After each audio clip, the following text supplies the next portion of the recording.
우리에게 주시는 하나님의 말씀은 시편 104편 24절에서 30절 말씀과 요한복음 20장 21절에서 23절 말씀입니다. 먼저 시편 말씀입니다. 여호와여 주께 하신 일이 어찌 그리 많은지요. 주께서 지혜로 그들을 다 지었으니 주께서 지으신 것들이 땅에 가득하니이다. 거기에는 크고 넓은 바다가 있고 그 속에는 생물고 크고 작은 동물들이 무수하니이다. 그곳에는 배들이 다니며 주께서 지으신 요야더니 그 속에서 노나이다. 이것들은 다 주께서 때를 따라 먹을 것을 주시기를 바라나이다. 주께서 주신 적 그들이 받으며 주께서 손을 펴신 적 그들이 좋은 것으로 만족하다가 주께서 낯을 숨기신 적 그들이 떨고 주께서 그들을 호흡을 거두신 적 그들은 죽어 먼지로 돌아가나이다. 주의 영을 보내어 그들을 창조하사 지면을 새롭게 하시나이다. 이어서 요한복음 말씀입니다. 예수께서도 이르시되 너희에게 평강이 있을지어다. 아버지께 나를 보내신 것 같이 너도 너희를 보내노라. 이 말씀을 하시고 그들을 향하사 숨을 내쉬며 이르시되 성령을 받으라. 너희가 누구의 죄든지 사하며 사하여질 것이요 누구의 죄든지 그대로 두며 그 자리로 있으리라 하시니라. 이 말씀은 살아계신 하나님의 말씀입니다. 삼위일체라고 우리가 얘기할 때 그 위라는 단어가 무슨 뜻인가에 대해서 의문을 품는 분들이 많이 계십니다. 그 위라는 단어는 위격 혹은 인격이라는 단어를 의미합니다. 그러니까 삼위일체란 One God in three persons, 한 하나님이 세 인격으로 계신다라는 그런 뜻입니다. 여기서 인격이라는 것은 우선적으로는 성부, 성자, 성령 하나님이 서로 구분된다라는 뜻입니다. 인격이라는 것은 구분된다라는 뜻이 우선적입니다. 둘째로 이제 인격이라는 것은 인격적인 의미도 같이 가지고 있습니다. 왜냐하면 삼일체 하나님께서 인격적인 하나님이기 때문에 그렇습니다. 그래서 삼위일체라고 할 때 그 위라는 것이 어떤 의미인가라는 것을 먼저 이해할 필요가 있습니다. 성령 하나님이 누구신가? 여러분, 성령 하나님을 생각하면 가장 먼저 떠오르는 것이 어떤 것입니까? 성령 하나님. 그 성령 하나님의 은사가 먼저 떠오르지는 않습니까? 방언이나 병고침, 또 성령 하나님의 충만함으로 우리가 그리스도를 고백하는 것, 그 은사를 먼저 떠올리기가 쉽습니다. 당연히 성령 하나님의 은사는 너무나도 중요합니다. 그러나 성령 하나님에 대한 그 이해가 상당히 우리가 협소할 수 있습니다. 성령 하나님은 성경 전체에서 또 인류의 역사 전체를 통해 성령 하나님은 우리에게 그 모습을 드러내셨습니다. 그래서 오늘은 이 성령 하나님에 대해서 이해하기 위해서 최소한 세 가지 점을 이렇게 나누어서 살펴보는 것이 필요합니다. 첫째는 구약에서 주로 성령 하나님은 하나님의 영이라고 선포되어 있습니다. 그러니까 하나님의 영으로서의 성령 하나님. 또 둘째는 성령 하나님이 오순절 성령 강림뿐만이 아니라 예수 그리스도와 깊은 관계를 가지고 있습니다. 성령 하나님에 대해서 가장 구체적으로 증거하신 이가 바로 예수 그리스도입니다. 그러니까 예수 그리스도와 성령 하나님은 어떤 관계에 있는가라는 그것도 아주 중요한 문제입니다. 그리고 셋째는 오순절 성령 강림. 그것은 역사 속에 성령께서 교회를 세우신 일이기 때문에 성령의 그 독특함, 그 고유한 인격이 가장 정확하게 드러나는 것. 그것이 이제 오순절 성령 강림이라고 할 수 있습니다. 그래서 이 그 세 가지 점에 관해 함께 좀 짤막하게 나누도록 하겠습니다. 먼저 시편 104편 다음 화면 좀 부탁드립니다. 시편 104편 우리가 오늘 함께 읽은 본문을 보시면 특별히 이제 30절에 하나님께서 그 영 숨결을 보내사 이 땅을 창조하시고 새롭게 하셨다라고 이렇게 말씀하셨습니다. 그러니까 성령이 세상을 창조하고 이 땅을 새롭게 했다라는 그러한 말씀입니다.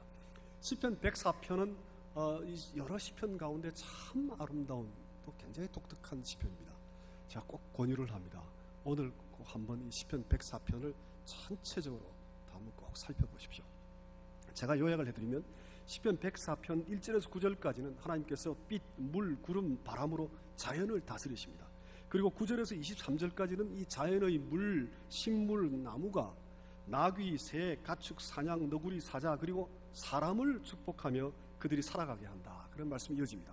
그러니까 하나님께서 물을 백향목을 위해, 백향목은 새를 위해, 잣나무는 학을 위해, 높은 산은 사냥을 위해서, 굴은 너구리를 위해, 밤은 산의 짐승을 위해, 낮은 사람의 노동을 위해 창조하셨습니다.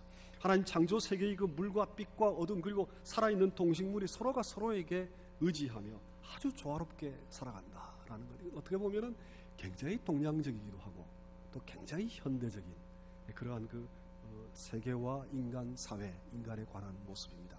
그 세계와 인간을 하나님의 영, 성령께서 창조하시고 새롭게 한다라는 그런 말씀입니다. 그리고 오늘 우리가 함께 읽은 24절부터 30절에서는 하나님께서 보다 더 직접적으로 세상과 인간을 다스립니다. 28절에 가면 하나님께서 손을 펴시면 생명들이 좋은 것을 취하지만 하나님께서 그 낯을 숨기시고 호흡, 그 영을 취하시면 흙으로 돌아갑니다. 그리고 30절에서는 하나님께서 자신의 숨결, 즉 영을 보내어 세상을 창조하고 또한 새롭게 합니다. 창조만이 아니라 세상을 새롭게 하시고 그 섭리로 다스리는 일, 그 일이 성령께서 하시는 일, 하나님의 호흡이 숨결이 하시는 일입니다.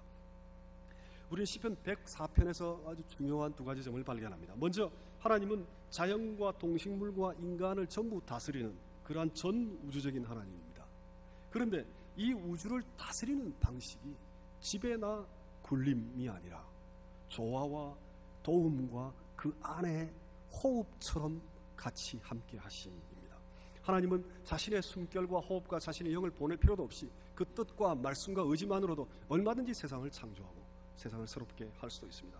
그러나 자신의 호흡으로, 자신의 숨결로, 자신의 영으로 보내어 세상을 새롭게 하고 창조한다는 그 말씀은 세상과 인간 사회를 타자나 객체나 마주하고 있는 그런 대상으로 생각하는 것이 아니라 그들 모두를 그 안에 품고 자신의 호흡처럼 그 속에 임재하시겠다라는 그러한 의미이기도 합니다. 두 번째 시편 104편은 하나님을 따르는 이스라엘 백성들이나 또 그 그리스도를 믿는 자들에 관한 말씀이 아니라 인류 전체에게 주시는 말씀입니다. 그러니까 그 모든 인간을 다 아우르는 그 하나님의 일, 창조와 새롭게 하신 그 일이 바로 성령의 일이다. 우리가 이렇게 생각할 수 있습니다. 물론 중요한 구분이 있습니다. 제일 마지막 절 35절에 선과 악을 하나님의 영께서 구분하십니다.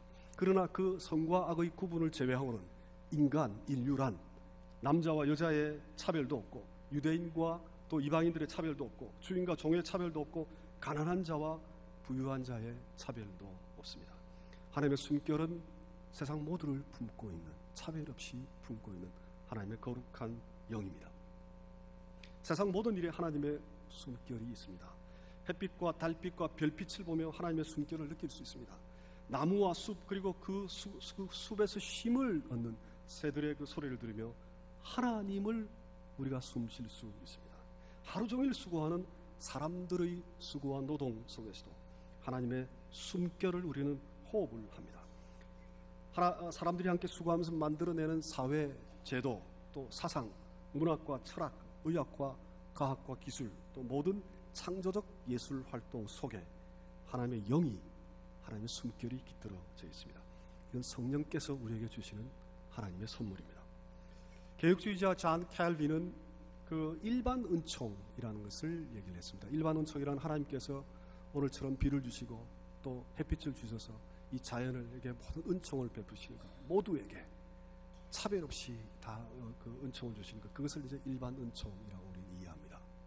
그런데 특별히 그 철학과 의학과 법률과 기술을 발전시키는 자들에게는 일반 은총 가운데도 독특한 은총을 주셨다. 이렇게 켈빈은 표현을 했습니다. 그러니까 우리가 살아가면서 우리가 사회 율법 제도를 발전시키고 과학과 기술을 발전시키고 예술의 창조적인 행위를 하는 것, 그것은 성령 하나님의 선물이다라는 그러한 의미입니다.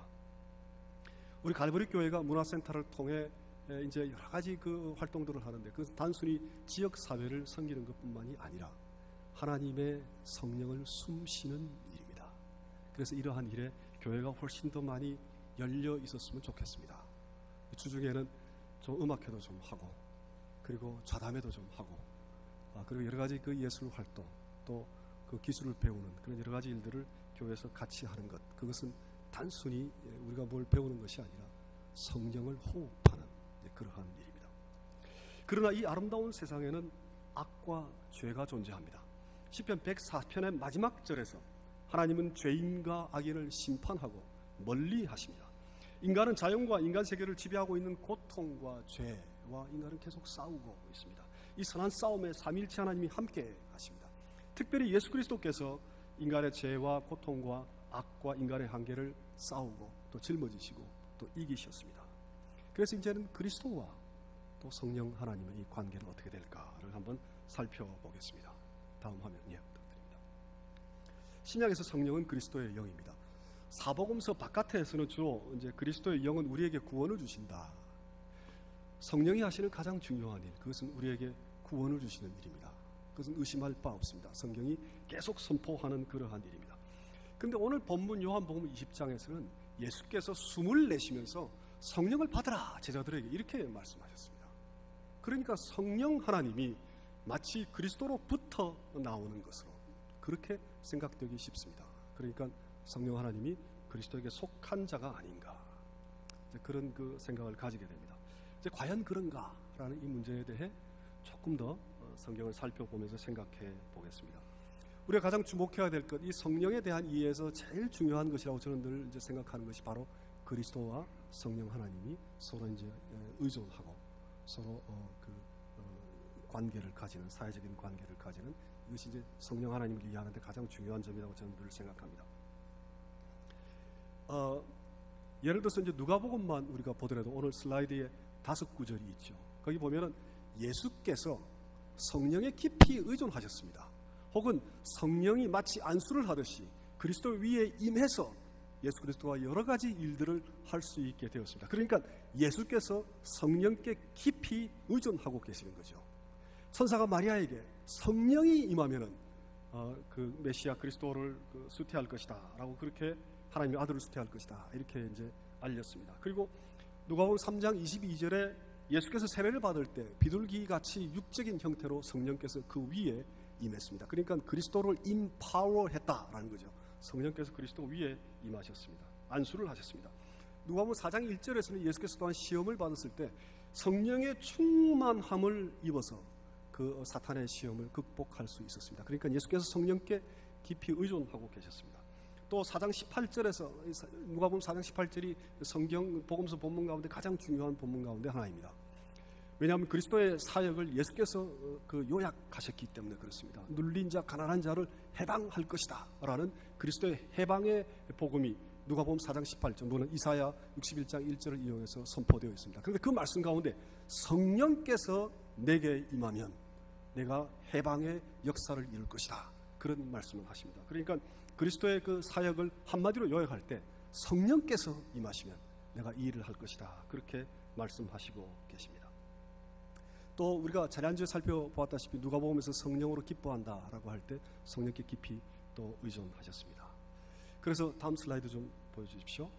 그래서 비록 오늘 우리가 읽은 요한복음 본문 20장에서는 예수께서 성령을 숨쉬어서 성령이 예수께 깊이 의존하고 있는 것으로 보이지만, 또 다른 한편으로는 이 예수께서 성령을 숨쉬기 전까지는 그리스도의 모든 사역에 성령께서 힘을 부여하고 능력을 부여하고 권능을 부여해서 예수께서 그 예수를 의존하는 것, 이것을 우리가 상호 의존성이라고 부릅니다. interdependence라고 부릅니다. 이 상호 의존하고 있다는 것이 왜 중요한가? 서로가 서로에게 의존하고 있다라면 일단 구분되어야 합니다. 똑같은 한 사람이라면 자기가 자신한테 그렇게 의존하지 않습니다. 일단 구분되어야 합니다. 그런데 의존할 정도로 깊이 서로 연합되어 있죠. 또 동시에 서로가 서로에게 의존하기 때문에 동등합니다. 그래서 삼위일체 하나님에 대한 우리의 이해, 한 하나님이자 세 인격이며 동등하다라는 이 세 가지 사상이 서로가 서로에게 의존하고 있다라는 이 속에 다 드러납니다. 근데 더 중요한 것은 이 서로가 서로를 의존하고 있다라는 것을 누가 선포하고 말씀하셨는가? 예수께서 선포하고 말씀하셨습니다. 예수의 삶 속에 드러납니다. 그러니까 삼위일체 사상은 이상하고 좀 그 신기한 철학적 사상이 아니라 예수께서 선포하고 증거하신 예수 그리스도의 사상입니다. 그렇다면 오늘 요한복음 20장에서 이 성령을 숨쉬는 것, 이것은 어떤 의미일까요? 본문의 상황은 우리에게 잘 알려져 있습니다. 부활하신 그날 저녁에 예수께서 이제 두려움에 쌓여 있는 제자들에게 나타나셨습니다. 그리고 너희들에게 평화를 이렇게 두 번 말씀하십니다. 그리고 그 후에 아버지께서 나를 보내신 것처럼 나도 너희를 보낸다라는 말씀과, 그리고 제자들을 향해 숨을 쉬며 성령을 받으라 라고 하셨습니다. 그리고 그 후에 누구의 죄이든지 그 죄를 용서하면 그 죄가 용서된다 라고 선포하셨습니다. 그러니까 우리는 최소한 이 사건 속에 이 세 가지 점을 발견할 수 있습니다.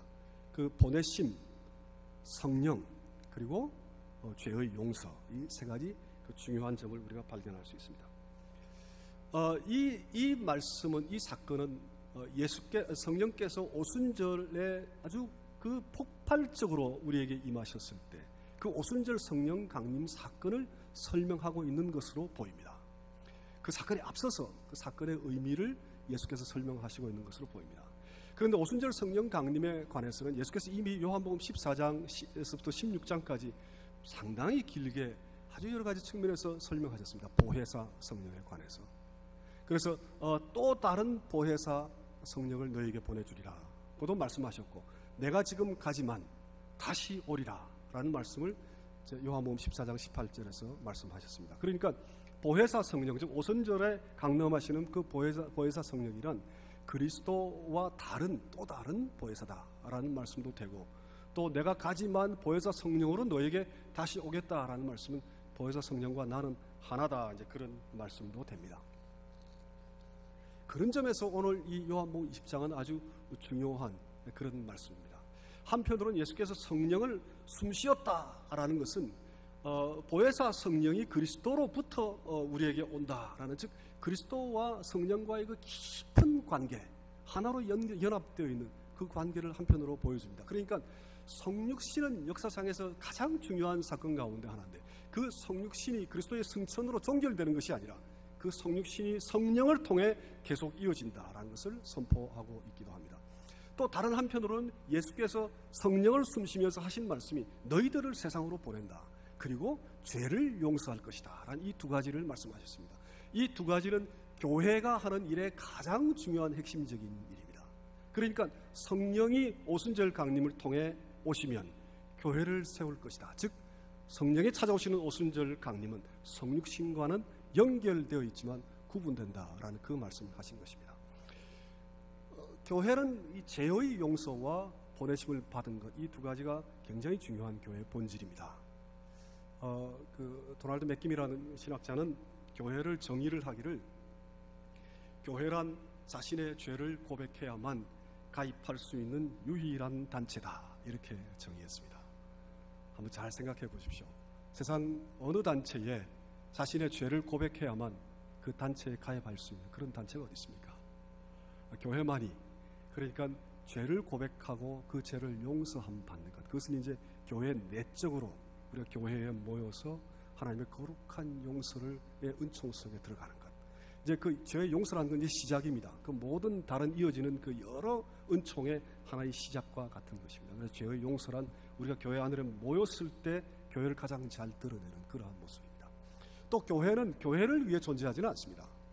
교회를 위해 존재하긴 하지만 교회는 세상을 위해 또한 존재하기도 합니다. 그러니까 용서받은 자들이 세상에게 복음을 증거하고 또 사랑의 성령이신 그 성령을 쫓아 사회와 또 버림받은 자들을 섬기는 것, 그것이 이제 교회가 해야 되는 사명입니다. 그러니까 죄의 용서와 보내심을 받은 것, 이 두 가지를 예수께서 성령을 숨쉬면서 말씀하셨을 때 이것은 교회가 앞으로 어떤 일을 감당해야 된다라는 것을 앞서서 증거하는 것과 마찬가지입니다. 다음 화면을 좀 부탁을 드립니다.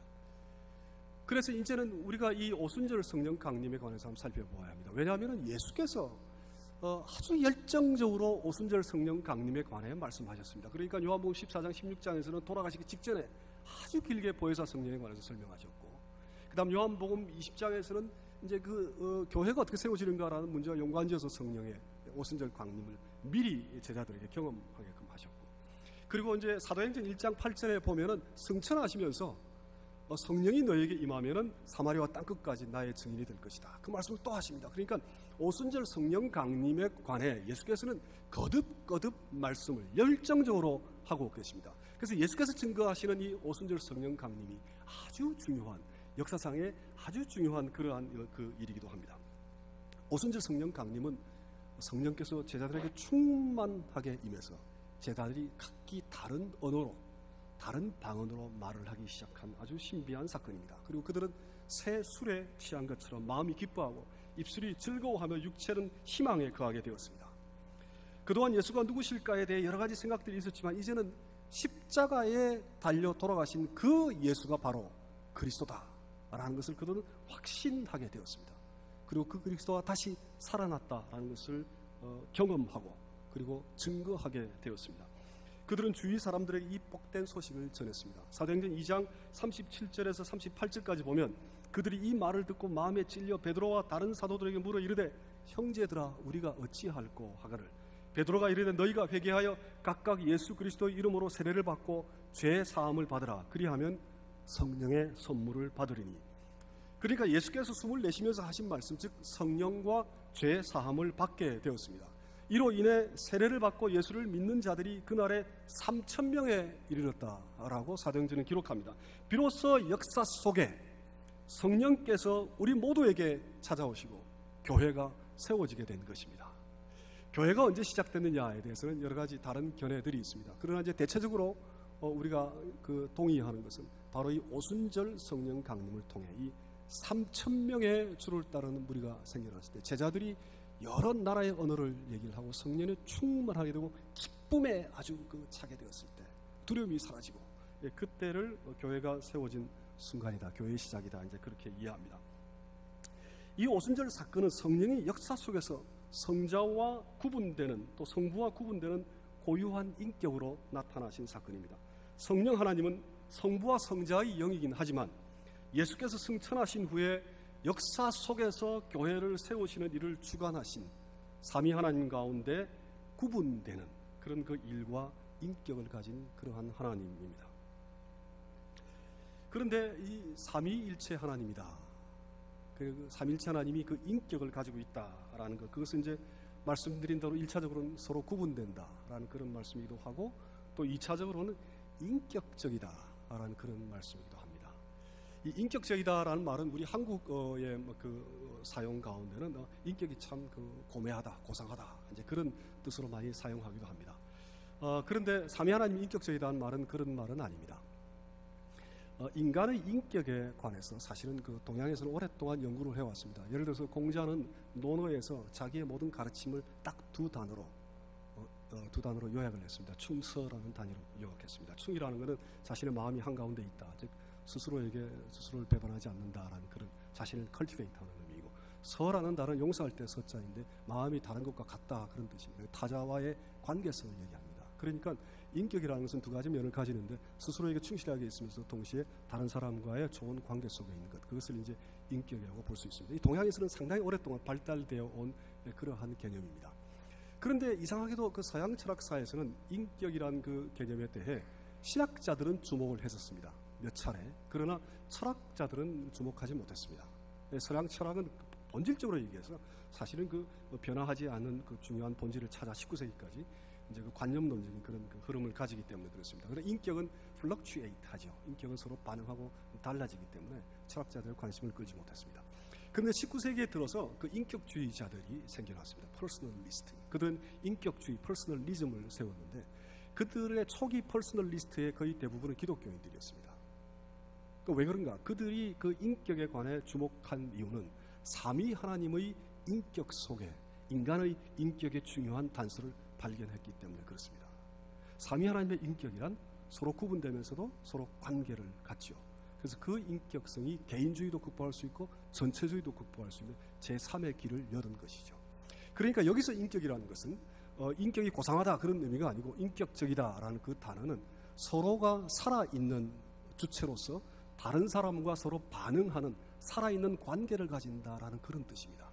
그것이 삼위일체 하나님의 인격성으로부터 우리에게 알려져 있는 그러한 중요한 인격의 측면이기도 합니다. 성령 하나님 바로 그런 점에서 인격적입니다. 우리와 가장 친밀한 인격적 관계를 가집니다. 예를 들어서 에베소 1장 13절에 보면은 우리가 구원의 복음을 믿을 때 약속의 성령으로 인치시다, sealed 됐다라는 거죠. 그러니까 도장을 찍듯이 우리를 성령으로 이렇게 봉인하셨다, 이제 그런 뜻입니다. 그러니까 성령 하나님께서 단순히 우리 곁에 계시거나 우리를 하나님께로 인도하시는 정도가 아니라 우리 속에 새겨졌다라는 뜻입니다. 어느 정도로 성령 하나님이 우리와 가까운가? 우리의 가슴 속에, 우리의 이마에, 우리의 뜻 속에, 의지 속에 성령 하나님이 도장을 찍듯이 새겨졌다라는 것. 그것이 이제 에베소서가 증거하는 말씀입니다. 성령은 또한 중보자입니다. 이 중보자, 파라클레이토스라는 보혜사 성령이라고 예수께서 말씀하셨는데, 보혜사라는 말은 도와주는 자, 또 위로자라는 뜻도 있지만 그 언어적으로, 어원적으로 중보자 이런 뜻이 있습니다. 중보자. 성령이 중보자라는 것은 성경 곳곳에서 증거하는 내용입니다. 우리가 이제 잘 아는 로마서 8장을 보면 우리 안에 거하시는 영은 말할 수 없는 탄식으로 우리를 위해 친히 간구하십니다. 우리 속에서 탄식으로 우리를 위해 기도하시는 거죠. 하나님께. 그러니까 우리를 중보하는 겁니다. 또 갈라디아서 4장 6절에 보면 하나님의 그 아들의 영을 우리 마음에 부어주셨는데 그 성령이 아바 아버지라고 부르짖는다. 이렇게 증거합니다. 이 한국어 성경이나 영어 성경이 대부분 이 말씀을 정확하게 잘 번역을 못하고 있습니다. 아바 아버지라고 부르짖는 자는 우리가 아니고 헬라어 그 원문을 잘 보면 아주 정확합니다. 그 중성명사는 성령 하나밖에 없습니다. 아바 아버지라고 부르짖는 자는 성령입니다. 그러니까 우리 마음에 성령을 부어주셨는데 그 마음속에 있는 성령이 아바 아버지라고 우리를 대신해서 우리를 위해서 성령이 부르짖고 있습니다. 또 에베소서 1장 18절에 보면 그 유대인과 이방인들이 그 쌓인 벽이 무너지면서 하나의 그 연합된 화해된 새로운 휴머니티가 만들어졌는데 특별히 성령께서 이 둘을 하나로 연합하셔서 아버지께로 인도한다라는 그런 그 말씀이 있습니다. 이 성령 하나님이 중보자다라는 이 말씀은 참 중요합니다. 왜냐하면 인격이 갖고 있는 두 가지 의미를 다 같이 가지고 있기 때문에 그렇습니다. 인격이란 첫째 구분된다라는 뜻이죠. 그러니까 성령께서 우리 안에 또 우리를 위해 중보하신다라는 얘기는 성령 하나님과 성부 하나님과 성자 하나님이 최소한 구분된다라는 그러한 의미이기도 합니다. 그러니까 중보한다라는 말은 인격이 구분된다라는 말을 우선적으로 잘 의미합니다. 둘째는 그 성령 하나님이 우리 안에서 우리와 아주 깊은 관계, 즉 인격적인 관계를 맺으면서 중보를 합니다. 그냥 옆에 서서 우리를 끌고 가는 정도가 아니라 우리 안에 깊이 내재하셔서 임재하시면서 우리를 아버지 하나님께로 또 성자께로 삼위 하나님께로 중보하십니다. 그래서 이 중보자 성령 하나님은 인격이라는 그 의미의 두 가지 뜻을 다 가지고 있습니다. 이제 그런데 정말 우리와 그 깊은 인격적인 교제, 인격적인 교감은 또 다른 측면에서 아주 잘 드러납니다. 다음 슬라이드를 좀 부탁합니다. 성령 하나님은 이 말씀들을 쭉 살펴보시면 성령 하나님은 모독을 당할 수 있습니다. 우리에 의해서. 또 성령은 우리가 속일 수도 있습니다. 또 성령은 시험받기도 합니다. 성령은 거스림 당하기도 합니다. 성령은 우리가 근심시키기도 합니다. 또 성령을 우리가 소멸하기도 합니다. 또 성령을 욕되게 하기도 합니다. 성령은 우리를 하나님의 사람으로 변화시킬 수도 있지만 우리에게 모독과 시험과 거부와 심지어 소멸까지 당할 수 있을 정도로 우리와 살아있는 관계, 서로 반응하는 그런 하나님, 인격적 하나님입니다.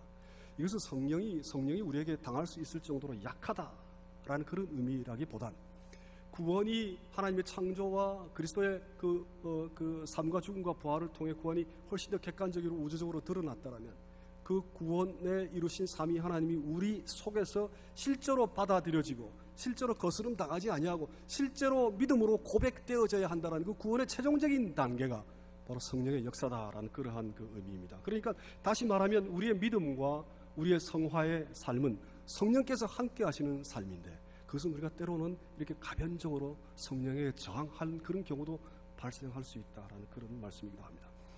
또 이 성령이 당하신다라는 이 말씀 속에는 그 성령 하나님의 그 특징이 잘 드러나 있기도 합니다. 성부 하나님도 우리를 기다리고 인내하시는 희생의 하나님입니다. 성자 하나님은 그 삶과 죽음과 부활로 희생하시는 그 하나님입니다. 그런데 성령 하나님은 우리 안에서 우리에게 배척을 당할 수 있을 정도까지 깊이 희생하시는 그러한 하나님입니다. 바로 그런 점에서 성령 하나님은 가장 인격적인 그러한 하나님이기도 합니다. 말씀을 맺겠습니다. 다음 슬라이드 화면 좀 부탁드립니다. 그 위의 것을 보시면 성령 하나님은 삼위일체 하나님과 연합되어 있습니다. 어느 정도까지? 그리스도의 호흡이요 하나님의 호흡 정도까지. 그리고 예수께서 다시 오겠다라고 하실 정도까지. 또 예수께서 숨을 내쉴 수 있을 정도까지 성령 하나님은 삼위일체 하나님과 연합되어 있습니다. 또 동시에 성령 하나님은 삼위일체 하나님과 구분되기도 합니다. 성령께서 그리스도의 사역을 도우셨습니다. 그리스도 위에 성령께서 그리스도를 힘을 능력을 주셨습니다. 그러니까 그리스도를 도울 정도로 성령은 구분됩니다. 또 성령께서는 오순절의 이 역사 속에 나타나셔서 또 교회를 역사상에 처음으로 세우신 또 성부 성자 하나님과 구분되는 그 성부 성자의 하나님이지만 구분되는 그러한 하나님입니다. 그러니까 오늘 우리가 쭉 살펴본 이 세 말씀을 세 그 주제를 통해서 볼 때 성령 하나님은 삼일체 하나님과 연합되어 있지만 또한 동시에 삼일체 하나님과 구분된다라는 것을 우리가 깨달을 수 있습니다. 우리는 이 다음 화면 좀 부탁드립니다. 우리는 이 인격적인 성령 하나님을 호흡하면서 살아갑니다. 하나님의 숨결이 세상을 조화롭게 하고 세상을 아름답게 하셨습니다. 세상의 아름다움을 우리가 잘 잊고 사는 경우가 참 많습니다. 우리의 그 율법 또 사회 제도 또 창조적인 작업들 그런 작업들은 성령의 은혜이기 때문에 다 아름답습니다. 그러나 또한 세상은 폭력과 전쟁, 박해와 차별, 탐욕과 무관심으로 고통당하고 있습니다. 어떤 분들은 전지전능하신 하나님께서 왜 세상의 악을 한꺼번에 다 날려버리지 아니하고 그대로 놔두는가 이런 의문을 품기도 합니다. 그러나 하나님은 인격적인 하나님입니다. 숨결로 찾아와 우리 위에 우리 안에 거하시는 성령 하나님도 우리와 인격적인 관계를 맺습니다. 우리를 하나님께로 인도하지만 우리가 그 하나님의 일에 참여하기를 기다리고 원하십니다.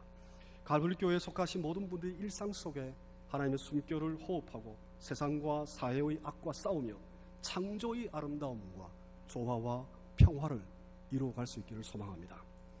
또한 그 성령께서는 교회에 많은 은사를 주셨습니다. 방언의 은사, 병고침의 은사를 주셨기도 하고 그 은사를 보시면 고린도전서 12장에서 14절까지 보시면 은사의 종류가 굉장히 다양합니다.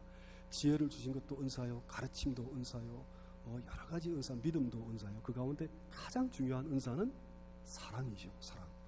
우리가 사랑한다라는 것은 성령의 은사를 받았기 때문에 가능합니다. 그래서 그 교회에 하나님께서 또 성령의 은사를 아주 폭포수처럼 충만하게 부어주셨습니다. 그런데 교회는 그 여전히 분열과 지배와 세속화와 거짓과 오만으로 신음합니다. 오순절 때 충격적으로 역사 속에 찾아와 교회를 세우시고 또 우리의 그 깊은 그 죄와 악을 용서하신 그 성령 하나님, 그 동일한 하나님께서 지금 여기에도 그리스도의 숨결로 우리의 죄악과 한계를 단식하는 인격으로 우리를 찾아오십니다. 특별히 삼일체 하나님을 믿고 고백하는 자들은 그리스도의 거룩한 영, 즉 성령을 인격적으로 숨쉬는 자들입니다. 성령께서 우리를 하나님께로 이끌 때 성령에 저항하거나 성령에 거스리거나 성령을 모독하거나 성령을 시험하지 말고 기쁨으로 찬양하며 참회와 감사로 기도하고 기쁜 소식을 함께 고백하고 선포하고 나누며 사랑의 성령의 그 놀라운 은사를 쫓아 가난한 자들, 고통받는 자들과 그리스도의 사랑을 나누며 섬기며 성령을 인격적으로 숨쉬는 갈보리 교회의 모든 성도님들이 되시기를 소망하고 기도하고 축복합니다. 아멘. 이제 다 함께 일어나셔서 찬송가 187장으로 나아가겠습니다.